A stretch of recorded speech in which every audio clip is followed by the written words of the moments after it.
James and Aiko Oka, they lived through World War II, became Jun Yasuhara's parents.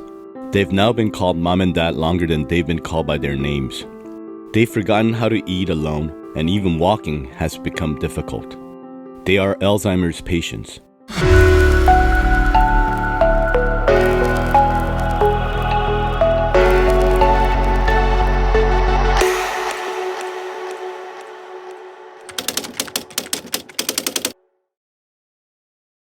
That was probably my worst nightmare. Ever since I was young, and I don't know how I knew about anything that can attack your mental capabilities as far as memory loss and that.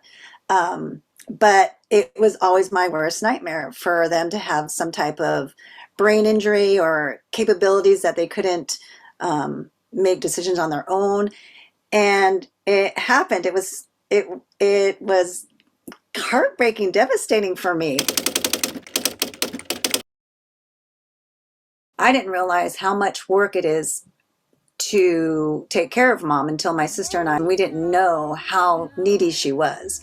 Well, not needy, but she needed a lot of guidance in day-to-day dealings with dressing and brushing her teeth. And it is not easy to find care because at the end of 2021, I had been taking care of my parents for 3 years and I suddenly hit a wall.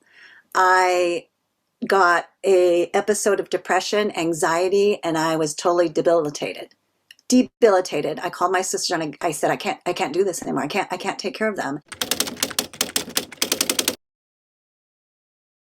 What we did was we moved them back up to my childhood home where they've lived for over 50 years. And then we hired 24/7.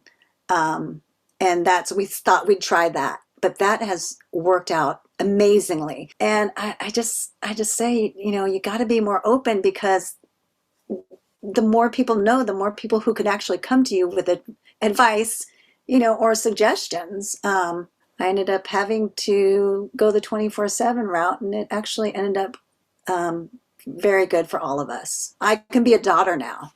So that's what I love. I love my role as a daughter. I still bring them to doctor's appointments and still do their financials and still do this, but I can be more of a daughter. So yeah, it worked out well for me. Jun Yasuhara bought a doll for her mom's 80th birthday. Her mom, Aiko Oka, always holds that doll. She may be holding onto the doll as she recalls her precious daughter, June. And I'd go there every and visit, and they have those calendars, those little handouts they post on the bulletin board with the food. And Dad would get these checklists of foods that he could choose for the day, and he'd check it all off, and he would eat very little of it. He'd just get it all, but in the end, he would barely eat any of it. And so whenever I come to visit, he wasn't eating a lot, and he was losing weight. I just remember one day he was so tired, and he was, really dragging, and I got him that Terra drink, and he sipped it, and his eyes, it was just like for a moment, he was all there again. You could see his eyes, just like, he was like, it flashed open. He's like, I know what this is. It's good. And he polished it off. So after I discovered that, I'd get him a Terra drink all the time.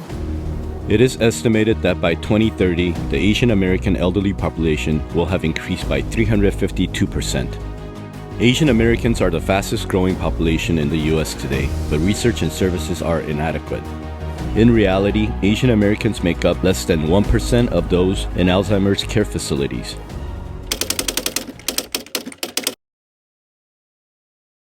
A lot of information is only available in English. If there's another language available, maybe there'll be some information in Spanish. For a lot of this, you need to communicate you can't do a straight translation even. Running something through Google Translate isn't going to work. You have to convey information in a culturally kind of competent way, in a culturally aware way. And I don't find that information is very common. Some of the strategies that maybe in some Western societies you might have, or some resources you might have, maybe the Asian American community doesn't have, or it varies with specific Asian American communities, because I think the Asian American community is such a broad term, and it encompasses people with so many different backgrounds, so many different kind of even socioeconomic and educational backgrounds that one size doesn't fit all. And I think a lot of the information we have out there is just one size. A doll that brings a smile for Aika Oka. Taro drink that sparked a moment of clarity in Dr. Nguyen's father's eyes. Having more of these precious moments will improve the care of Asian Americans with Alzheimer's disease and their families.